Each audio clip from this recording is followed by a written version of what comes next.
presents Gaiosphere Event Center.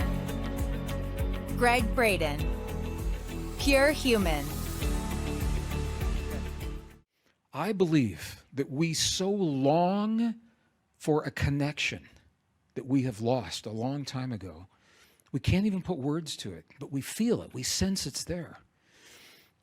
And we're seeking that connection through any way that we can get it. And we think the only answer is a machine, is a device, is technology, not knowing that we are the technology. So, anything else anyone would like to say? We have some more opportunities to talk about this. So what we arrived at just before, a long time ago before our lunch break, was that we self-regulate. It's not just regulating, it's self-regulating consciously, at will, on demand, when we choose, through things like thoughts, feelings, emotions, beliefs, breath, focus. This is how we self-regulate our biology. And interestingly, that is the core of our most ancient and cherished spiritual traditions. So we have relegated these techniques into what we call spirituality, and religion was later wrapped around them. And people that learned how to do this were shunned in other societies, and especially if you're a woman, and especially if you're a woman about the 1600s, and you have the ability to self-regulate your biology and communicate with subtle forces, helping gardens grow, or understanding weather patterns, or when it's going to rain, or where the water is in the ground. Women, well, you know the history. We don't have to go into that. It was feared. So what I'd like to do now is actually begin, how many had alcohol? Anybody have beer, wine? I'm going to know in just a minute because I'm going to watch your eyes. You know, we'll do a little closed eye work, and when I invite you to open your eyes, if you don't, I'll know. Our highest form of mastery is to awaken our powers of self-regulation.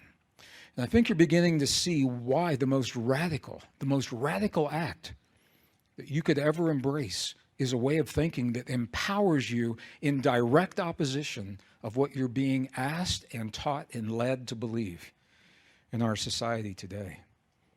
Can you all see that? We could do a whole program on that. So, discovery number nine. So you know what that comes from. Which, was that the White Album? White Album, Beatles, okay. Trivia. All right, discovery number 9. I want to talk to you about breath. You know, breath is a primary language. It's the first language that you learn when you come into this world. I want to just even talk about what it means to use your breath. Have you ever considered what masterful use of breath when you speak a word to another person? Have you ever really thought about what happens? Like, I'm speaking a word to you right now. Here's what we do. And this will be the entrance into our breath. Here's what we do. You and I, when we want to speak, we consciously breathe the breath of life from the world around us. And in the most intimate act that you could imagine, we invite the air from outside of our bodies deep into our physical being.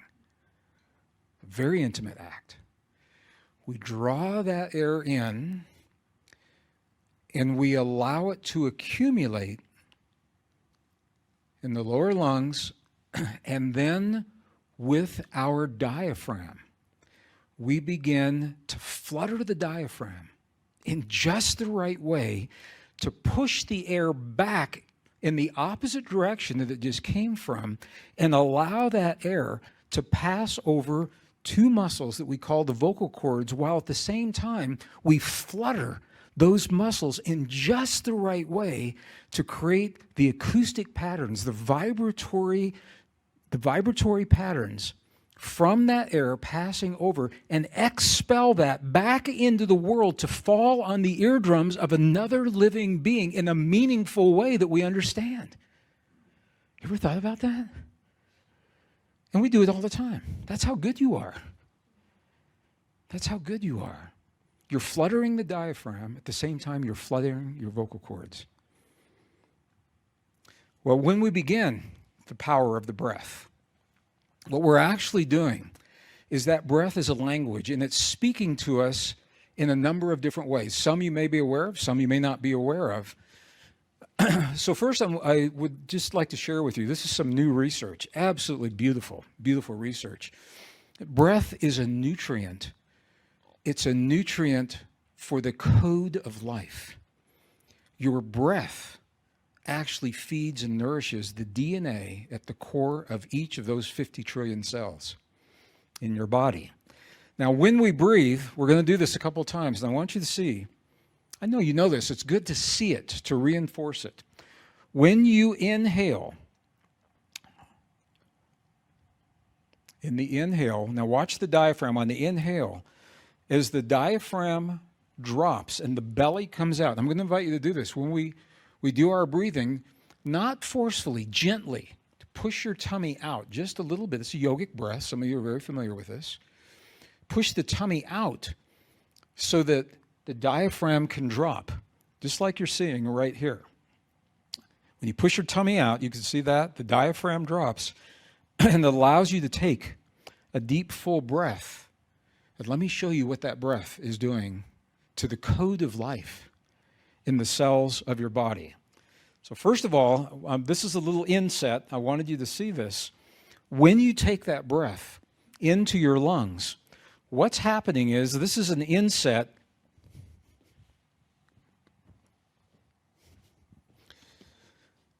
This is the tissue moving through the lungs, and these are blood cells that are flowing in that tissue. And notice how the blood cells, when they come in, they're purple because they are oxygen deprived.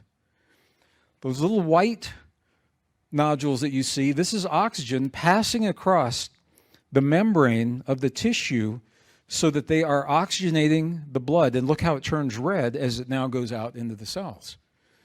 So those are enriched cells, enriched blood cells. They're going to feed something. And I know they can bring nutrients, I know you know that, but you may not know what happens next. The breath actually regulates the expression of the DNA in the cells. And it does so. It can upregulate or it can downregulate. It can go either way. But the way this happens, and these are actual photographs I want you to see. And can you all, I want to see what you're seeing. I want to see if you're seeing, you all can see on the monitors up here, right? Guy, thank you for putting these beautiful monitors up here. Those are very cool. You guys using them back here? So those are working. Okay, you can see that from here. Does my laser? Oh, it works. Okay, from back here. It just doesn't work up front. All right. So what you're seeing, this is the DNA in the nucleus of a cell. You tell me, what do you notice about the DNA? What is a very obvious characteristic you're seeing right here? Pardon me? It's dyed purple so that we can see it. If you'll notice, the DNA is clumped together. Can you see that? It's not evenly distributed. It's clumped.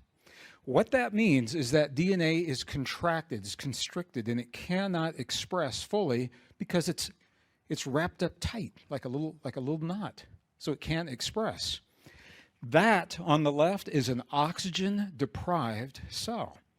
When you breathe shallowly and you don't breathe properly, or if you're in a bad environment, this is what happens to that DNA. If it can't fully express, you're not getting the benefit of that code. Does that make sense? You good with that?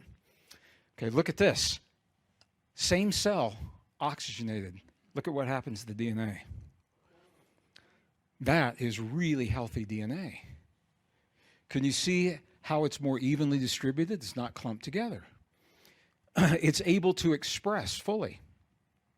And this is what the power of breath can do, just as a nutrient. Just as a nutrient. But it goes further. It goes even further.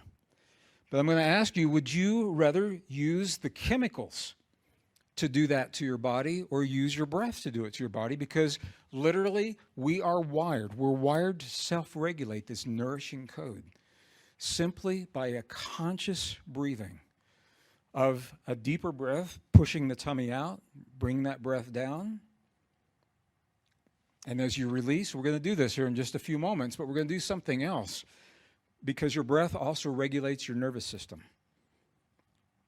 And I think you may know that.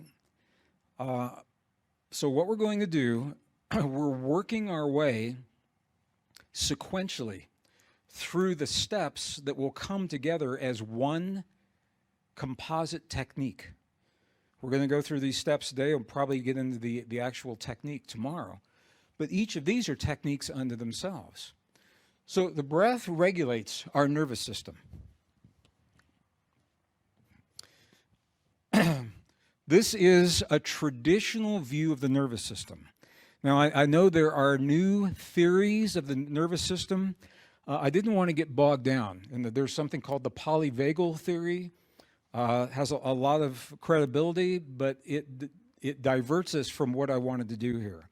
So I'm acknowledging that other theories exist, and I'm focusing on the traditional view of the nervous system with the parasympathetic and sympathetic nervous system. I think you all know that the sympathetic is what is activated when we are in what's called fight or flight, or when we are in fear, increased heart rate, the bronchial tubes dilate, the eyes, pupils dilate, all these kinds of things. Bladder becomes very active. You all know about that. Parasympathetic is when we are able to stimulate this part of the nervous system, and the heart rate slows down. If you're having anxiety, the heart rate will slow down. Blood vessels constrict. The bladder is relaxed. All of these things are happening here. So the thing is, we use these simultaneously because every time we take a breath, we are using both the sympathetic and the parasympathetic nervous system. So what I want you to see here is that the primary driver for the parasympathetic, so this is the relaxation response, is the vagus cranial nerve. How many are familiar with the vagus nerve? Most people? Yes, no? Vagus nerve. This is a fascinating nerve. It's called the vagus cranial nerve. It is the largest cranial nerve in the body. It begins at the base of the skull. Look at this. It goes all the way down into the reproductive organs. One nerve. And it branches into the heart, into the lung, into the eyes, into the mouth. All of this is a single nerve, and it responds very quickly to breath. So it goes from the brain, the face, the heart, the lungs, the gut, bladder, sex organs. When you have an orgasm, it's this nerve that is allowing that to happen. And when there are problems with sexual function, often it is a problem with the nerves. A lot of people don't think about that. So they're looking for supplements that do other things when it can actually be in the nerves. We are wired to regulate this, and you've been doing this since you had your first breath into the body, because when you inhale, this is so interesting. It's like the gas and the brakes at the same time.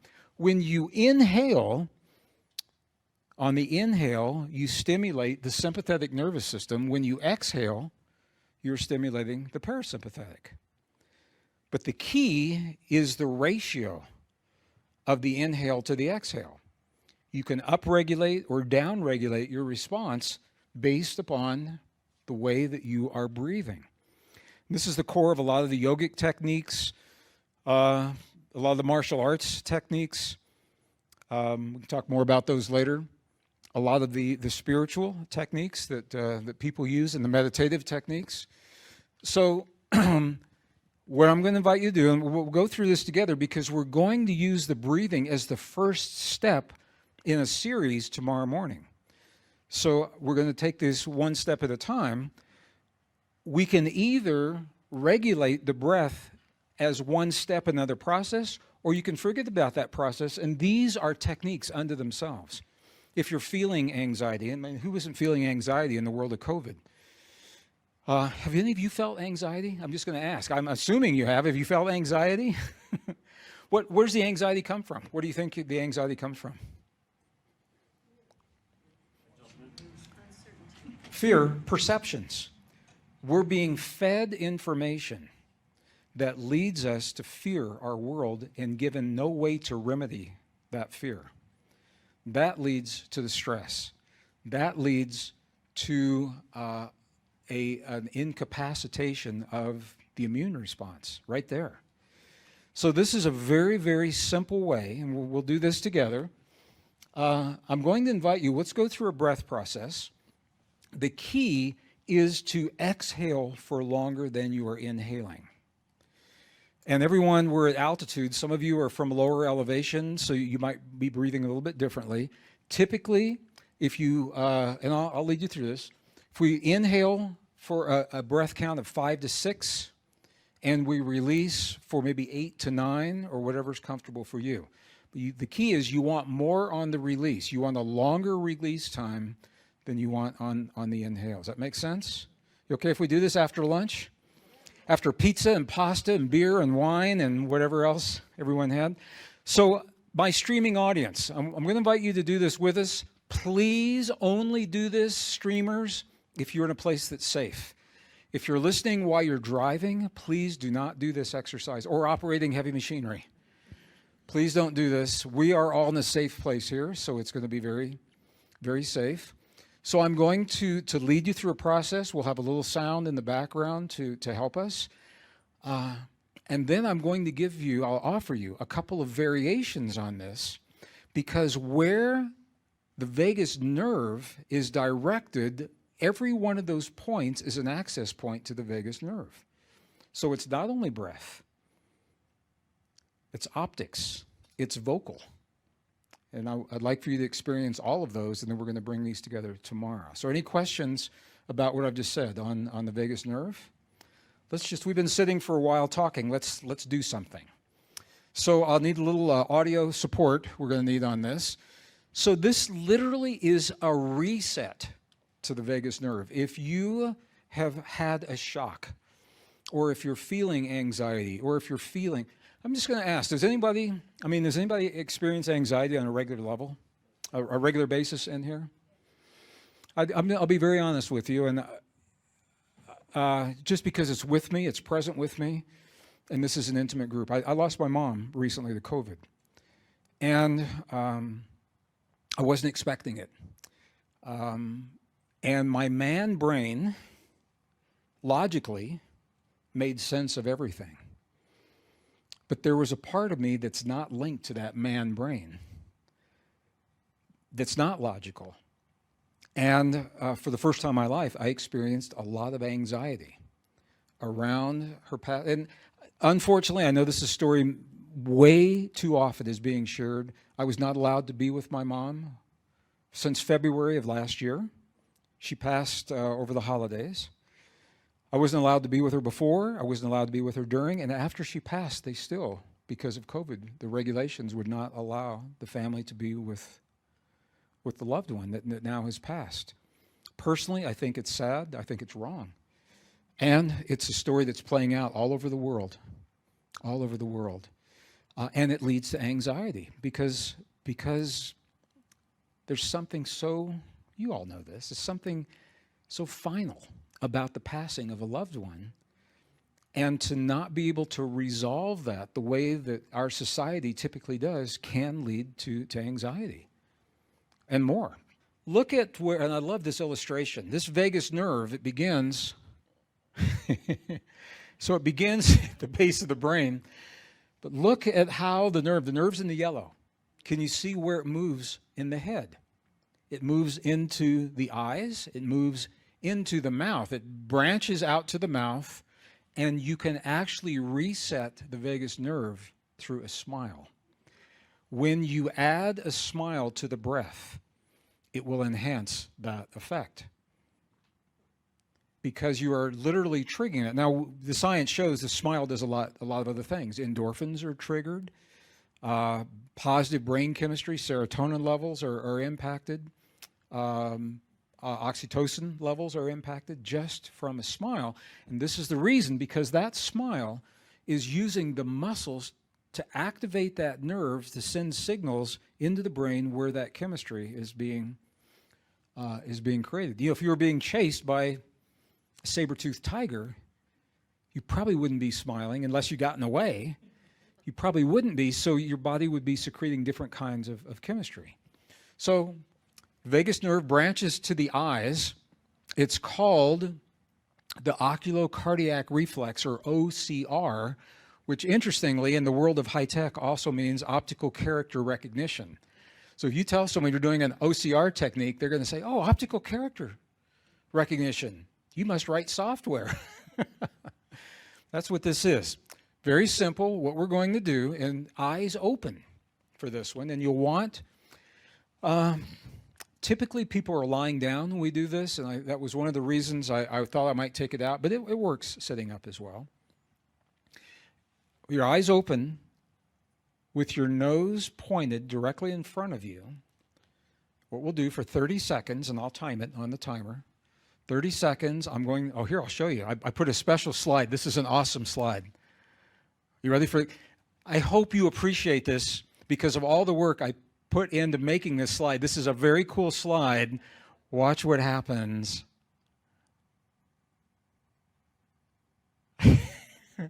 Just tell me you like it, whether you do or not. This is exactly what we're going to do. What we're going to do for 30 seconds, face forward, and your eyes will shift first to the left.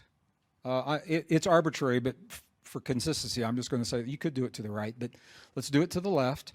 And just hold, while your face is here, hold your gaze 30 seconds, and then come back, and then 30 seconds on the other side. And this is a reset for the vagus nerve. 2020, the year of karma. 2020, the ultimate Red Pill.